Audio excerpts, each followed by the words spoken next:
As bonecas da máfia, esse grupo de influenciadoras, mulheres jovens, bonitas, com muitos seguidores, mas que neste momento estão sendo investigadas por supostamente estarem ligadas ao mundo do narcotráfico. Michelle Arroio, que é outra garota que está neste momento dentro dessa conversa das bonecas da máfia, ela fazia um checklist que revisamos mais cedo com você, onde dizia: para ser meu namorado tem que ter uma ordem de prisão, ou seja, tem que ser procurado pelas autoridades, tem que ter conta SUPA, ou seja, ser pai solteiro que paga pensão alimentícia, tem que ter difusão vermelha da Interpol. E as autoridades, imagino, estão investigando as contas de todas essas pessoas envolvidas. Bem, América Latina, e este é um tema em pauta. No Equador, as bonecas da máfia, esse grupo de influenciadoras, mulheres jovens, bonitas, com muitos seguidores, mas que neste momento estão sendo investigadas por supostamente estarem ligadas ao mundo do narcotráfico. César tem mais detalhes sobre toda essa notícia e os compartilha conosco. César, companheiro, é um prazer, estamos todos ouvindo. Sim, como vai, Andy? Bem, o tema das mulheres de narcotraficantes não é algo novo. Na verdade, nas novelas colombianas, principalmente, esse estereótipo já havia sido retratado em relação ao envolvimento de mulheres. O que há de novo aqui no Equador? Que essas garotas não são qualquer tipo de garotas, são influenciadoras com uma grande quantidade de seguidores, com uma vida que projetam através de suas redes sociais como muito bem-sucedida e que ninguém suspeitava que estavam tão ligadas a chefes do narcotráfico, das características do conhecido como El Marino. Seu nome real é Stalin Oliveiro, que foi assassinado a tiros em uma quadra, em um dos condomínios mais luxuosos de San Borondón, que é uma cidade a 15 minutos de Guayaquil. Começamos por aí porque o escândalo estourou em torno de Micaela Morales, que vocês veem nas imagens. E Micaela ainda era uma menina que costumava usar o bode do seu próprio pai como um dos principais ícones que a trouxeram para o centro das atenções geral perante o público. Em seguida, ela estudou comunicação social e começou a participar de vários programas de televisão, chegando a trabalhar como repórter esportiva à beira do campo. Mas, de repente, ocorre um salto incrível quando suas redes sociais começam a mostrar os luxos de sua vida e seu círculo de amigos. Claro, e também de seu círculo de amigos. É porque ele está inaugurando um novo spa, um luxuoso centro de bem-estar onde... Bem, grande parte da aristocracia de Guayaquil costumava frequentar para se divertir. E ela então passeava junto, principalmente com essa garota ruiva, que é a Wendy Landa, em cruzeiros de luxo, foram para a Tailândia, foram para os Estados Unidos, passeavam juntas por Buenos Aires, foram para Dubai, que aliás era o domicílio onde morava o conhecido como El Marino, em Dubai. Partindo diretamente de Dubai, El Marino está se mudando agora apenas para se comprometer com Micaela, que, no mês de novembro do ano passado, mudou-se para uma mansão verdadeiramente gigantesca que está avaliada em um valor superior a 3 milhões de dólares. E essa mansão está localizada no condomínio La Península, muito perto de personalidades políticas muito importantes aqui no Equador, o que mostra que, bem na frente das pessoas mais ricas do Equador, estavam morando e convivendo tanto Micaela quanto o conhecido como El Marino. Esta casa, essa mansão, onde já haviam outros narcotraficantes que foram proprietários anteriormente, entre eles Eduardo Portocarrero, depois um amigo de Micaela, que foi assassinado em novembro do ano passado em um Porsche Cayenne, perto das imediações de Guayaquil. E então chegamos a Wendy Landa, amiga e companheira de Micaela, que também está sob o olhar do escrutínio público.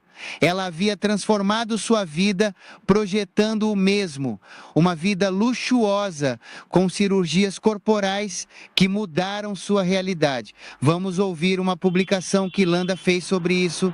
Você, minha linda e querida princesa, você é o mundo para mim. Você é meu cantor.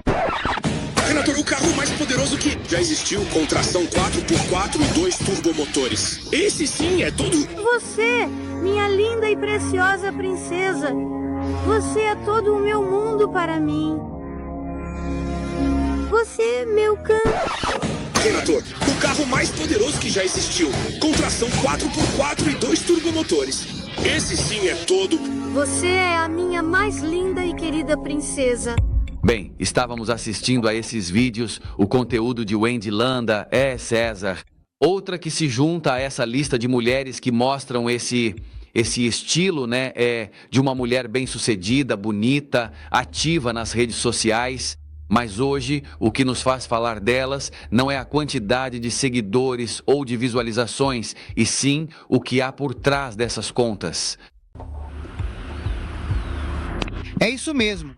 Wendy Landa era namorada e passeava pela bela Buenos Aires com Eduardo Freire, que é justamente outro dos garotos de boa família que estavam em Samborondón.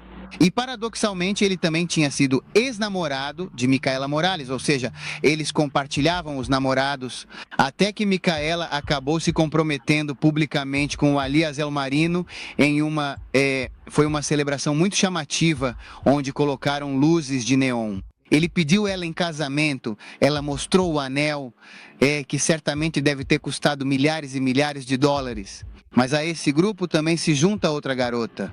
E a característica delas, Andy, é que elas delimitam muito bem qual é o seu alvo, ou seja, qual é o tipo de homem que querem ter ou a que aspiram. Na verdade, no caso de Michelle Arroyo, que é outra garota que está neste momento dentro dessa conversa das bonecas da máfia, ela fazia um checklist que revisamos mais cedo com você, onde dizia: para ser meu namorado tem que ter uma ordem de prisão, ou seja, tem que ser procurado pelas autoridades, tem que ter conta supa, ou seja, ser pai solteiro que paga pensão alimentícia, tem que ter difusão vermelha da Interpol.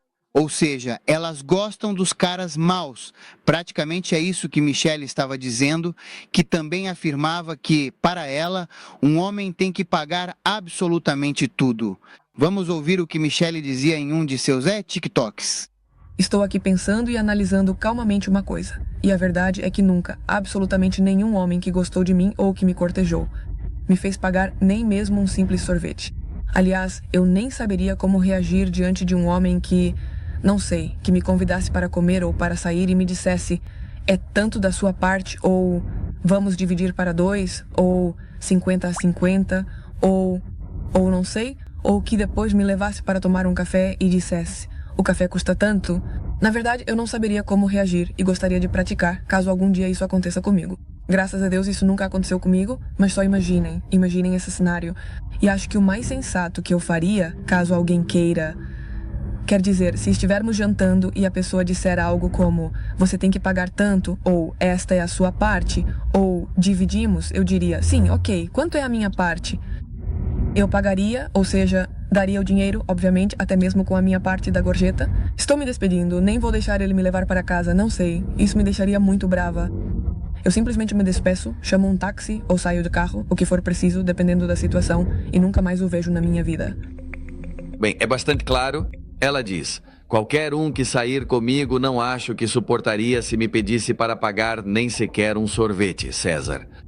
Ou seja, sem dúvida, César, além do que hoje as faz serem objeto de investigação, elas sabem se movimentar nas redes sociais e conduzir um tema de debate que gera comentários a favor e contra com o que estão fazendo. Exatamente. É todo um modelo actancial em torno da narcocultura, onde cada uma delas mostra para muitas outras garotas equatorianas que é possível ser bem-sucedida, que é possível ter um corpo bonito, que você pode se submeter à quantidade de cirurgias plásticas que quiser. E isso está bem, enquanto estivermos, aí estamos vendo os requisitos dos quais falávamos, Andy. Não sei se você pode ler para ver o que dizia Michelle Arroyo. Sim, nós temos aqui. O primeiro diz que um homem a acesse. Claro, para poder ter acesso da fotografia, esse homem deve ter ou estar prestes a receber uma herança, ter mandado de prisão, ser procurado pela justiça, aparecer no SATJ e no SUPA. César, contextualize-nos a que se refere o SATJ e o SUPA. Que entidades ou organizações são essas? Sim, quando uma pessoa tem antecedentes criminais, ela entra no sistema SATJ e no SUPA, se tiver filhos e precisar pagar pensão alimentícia. Ok, SATJ e SUPA. E por fim, ter problemas legais. Ou seja, tudo o que está errado, ela quer um bad boy que, além disso, tenha dinheiro. Existem poucos momentos históricos no marketing digital. Um deles foi quando poucas pessoas me ouviram falar pela primeira vez da fórmula de lançamento em abril de 2013. Somente 108 pessoas escutaram sobre a fórmula. Além disso, tenha dinheiro. Exatamente. E eu ouvi muitas garotas, te digo no dia a dia, dizendo, e eu também quero ter um cara mau, um cara mau que me sustente. E esse não é o problema. O problema é que os narcotraficantes aproveitam que existem garotas que se colocam à disposição, assim como essas meninas, para recrutá-las, atraí-las. E o grande problema não seria apenas que as usem como acompanhantes ou que se casem com elas por sua beleza, mas sim que muitas dessas garotas estão sendo usadas como lavanderia de dinheiro. Voltamos agora ao Marino. Mas afinal, quem é o Marino? O Marino é um indivíduo identificado como o principal líder do grupo dos lagartos. Vocês estão vendo ele. Esse homem, namorado de Micaela Morales, não é exatamente o estereótipo, pelo menos do homem atraente que conquistaria uma moça jovem, mas sim por seus atributos dentro dessa lista de requisitos que já mencionava. Uma delas era, Michele Arroyo. Esse indivíduo em questão era incrível, Andy, porque o próprio ministro do governo disse que ele era um alvo de alto valor e vivia escondido nas entranhas da riqueza guayaquilenha, em suas luxuosas mansões. Ele era um vizinho muito próximo de personalidades políticas muito destacadas. Além disso, havia conseguido diversos contratos milionários com o Estado equatoriano, possuía empresas de segurança privada, e o mesmo ocorria com Micaela. Micaela também havia aberto diversos negócios, era uma importante acionista de empresas e também tinha um spa extremamente luxuoso, que hoje em dia permanece aberto apenas para o envio de comentários nas redes sociais por parte de seus muitos clientes. Micaela, logo após fuzilarem seu noivo com 15 tiros no meio de um campo de futebol, fugiu do país, obviamente para proteger sua vida, pois seu meio-irmão também foi ameaçado. Ele foi quem alugou o campo de futebol. Andrés Vélez havia alugado o campo de futebol, onde, segundo algumas hipóteses, acabou adormecendo e não foi, pois do contrário também estaria entre os mortos. Depois vão procurá-lo em um negócio que serve para estilizar carros. Não se sabe se também é outra lavanderia. Por isso é muito importante que a UAFE e o SRI investiguem tanto as contas. Isso que vocês estão vendo nas imagens é o spa da Micaela, é o centro de bem-estar, onde vocês podem entrar e visualizar, pois se projeta um lugar de meditação para poder fazer, tudo o que tem a ver com limpezas faciais, receber uma massagem completa. É um centro de bem-estar, como ela mesma o classifica. De onde saiu o dinheiro para tudo isso? Para a vida luxuosa que muitas dessas garotas têm? De um dia para o outro, poder dirigir um BMW de mais de 100 mil dólares, que era o que estava estacionado na mansão de 3 milhões de dólares da Micaela. Uau! Bem, há muitas situações complexas que precisam ser investigadas e... sem estereotipar todas as garotas que criam conteúdo, isso está acontecendo em um país, antes de tudo, com uma violência totalmente desenfreada, onde tudo pode estar conectado. E as autoridades, imagino, estão investigando as contas de todas essas pessoas envolvidas. Claro. César, agora eu me pergunto, meu amigo, qual o papel que elas, as bonecas da máfia, desempenham no mundo das drogas? Sabe-se, estima-se que elas desempenham um papel muito mais importante hoje em dia ou continuam sendo opções secundárias? Precisamente para isso, para ostentar luxos e excessos, mas não para serem líderes dentro de organizações de narcotráfico. Bem, não se trata apenas do papel que elas desempenham como esposas de traficantes de drogas. Repito, nem todos. Aquelas que estão no olho do furacão neste momento, no caso de Micaela, acho que as evidências saltam aos olhos. Outro papel que me parece ser o de fundo, Andy, é usar sua imagem de sucesso, seus rostos bonitos, seus olhares penetrantes, seus sorrisos desenhados para poder encobrir uma realidade que não é nova no Equador. As lavanderias ou centros de lavagem de dinheiro, que seriam as empresas que essas garotas criam para poder legalizar o dinheiro ilícito desses narcotraficantes.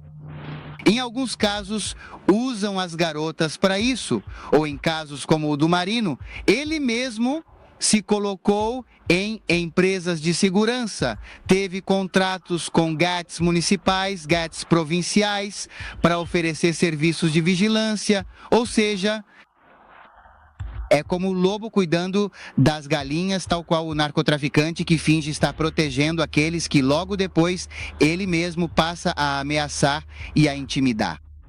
Isso é o paradoxal em um sistema que hoje vem à tona, que às vezes, em um silêncio cúmplice de toda a sociedade, permaneceu calado e que hoje ganha relevância por causa desses rostos.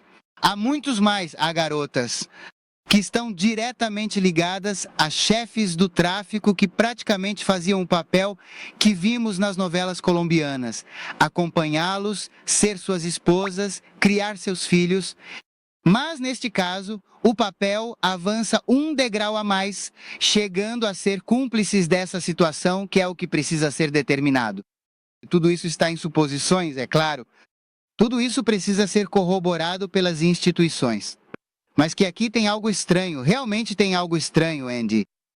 Agora, César, me pergunto, companheiro, e esses são temas realmente muito delicados, e as perguntas que quero fazer são para nos ajudar a entender a circunstância e não para estigmatizar. Entendo, César, você também está cobrindo isso e enfatiza que não falamos de todas as pessoas que se dedicam a criar conteúdo, mas sim desse grupo específico de quem estamos falando. Então, a minha pergunta para você, César, qual análise profunda pode ser feita no Equador para que essas mulheres bonitas e jovens tenham que procurar seguir por esse caminho para pertencer a esse mundo? Será que tem a ver com uma situação socioeconômica do país? Ou é mais uma questão cultural do país que hoje está levando as jovens a seguir esse caminho? O que você acha? O que se diz? Existe de tudo um pouco, Andy. E o caso de Micaela demonstra claramente que não é necessariamente por necessidade. Essa é a situação que leva uma pessoa a se aproximar de gente ligada ao narcotráfico. Micaela tinha uma vida resolvida, tinha um pai respeitado aqui no Equador, muito querido e admirado por toda a sua trajetória futebolística. Além disso, como político também, não era um homem que lhe faltava dinheiro. E, no entanto, essa relação desses jovens que fazem o papel de ricos, sabe-se que muito em Samborondón há um grupo de jovens, sobretudo, que o que fazem é emprestar dinheiro. Isso aqui no Equador se chama chulco. A palavra verdadeira para definir esse crime grave é usura. É um crime emprestar dinheiro com juros abusivos. Eu te empresto $1.000 e você vai me pagar um juro de 10% desses $1.000 mensalmente até que me pague o capital. Sabe-se que Andrés Vélez e muitos desses jovens, outro que acabou sendo assassinado, que também fazia parte desse círculo, em um Porsche Cayenne perto de Samborondón, estavam se envolvendo com os narcotraficantes que começaram a conviver com suas vidas de luxo.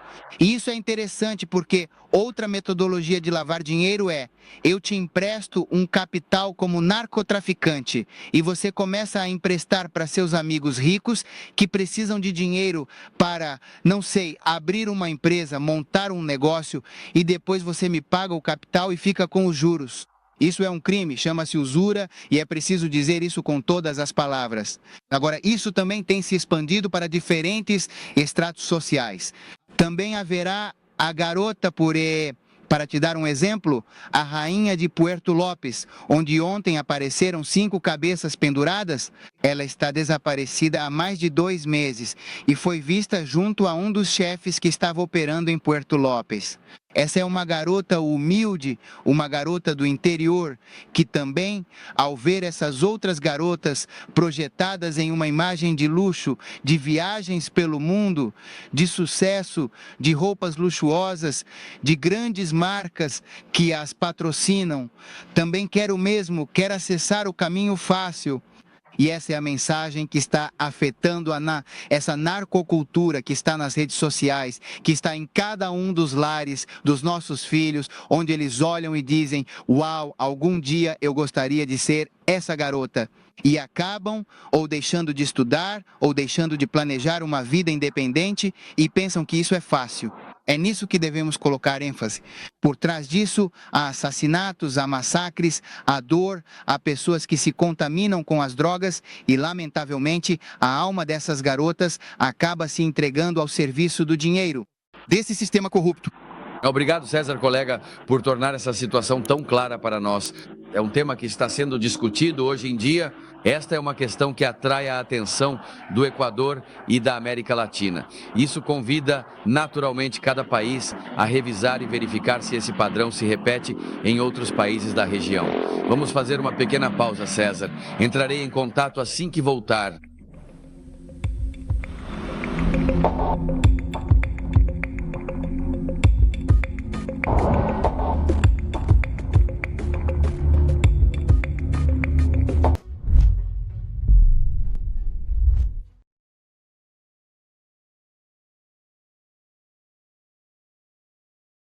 Eu não tenho medo de falar isso. Quem anuncia imóvel chutando o valor que vai cobrar, é um erro.